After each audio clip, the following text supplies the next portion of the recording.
এই টুকলু, আমি আর পান্তুয়া সকাল সকাল চলে এসেছি, তোর সঙ্গে খেলবো। তিনজন মিলে আজকে সারা দিন জমিয়ে খেলবো। আমি সকাল থেকে হোমওয়ার্ক গুলো সব করে নিয়েছি জানিস, যাতে অনেকক্ষণ খেলতে পারি। আজকে ছুটি আছে না? হ্যাঁ চলো তাহলে খেলি, এই তিনজন মিলে খেলবো, মজা হবে। হ্যাঁ, আমিও তো সকাল সকাল হোমওয়ার্ক গুলো সব করে নিয়েছি অনেকক্ষণ খেলবো বলে। চল তিনজন মিলে ক্রিকেট খেলি। আমি ফার্স্টে ব্যাট করব। না এখন ক্রিকেট খেলবো না, ভালো লাগছে না।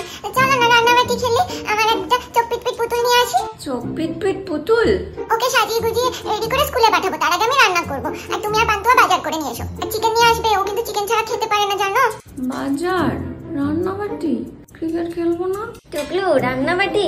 হ্যাঁ এখন যদি রান্নাবাটি খেলো তবেই খেলবো, সকালবেলা তো আমার ক্রিকেট খেলতে ইচ্ছা করছে না। আর শোনো একটু সবজি হয় না, মা বলেছিল যে গ্রিন খেতে হয়, তাহলে আমার পিট চোখ পুতুলটাকেও তো একটু গ্রিন খাওয়াতে হবে। রান্নাটা করবো তাহলে, আমি যাই রান্নাঘরে সব জোগাড়গুলো করি, তোমরা যাও বাজারটা করে আনো। চল পিঙ্গু তুই আমার সঙ্গে, একা একা রান্না করতে একটুও ভালো লাগে না বাবা। সাবধানে এসো, বাজারটা করে আনো ভালো করে। দুর্গা দুর্গা।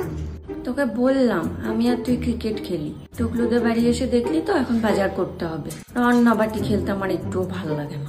আরে আমারও তো ভালো লাগে না।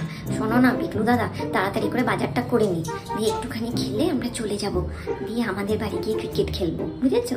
চল বাজার করি আর কি।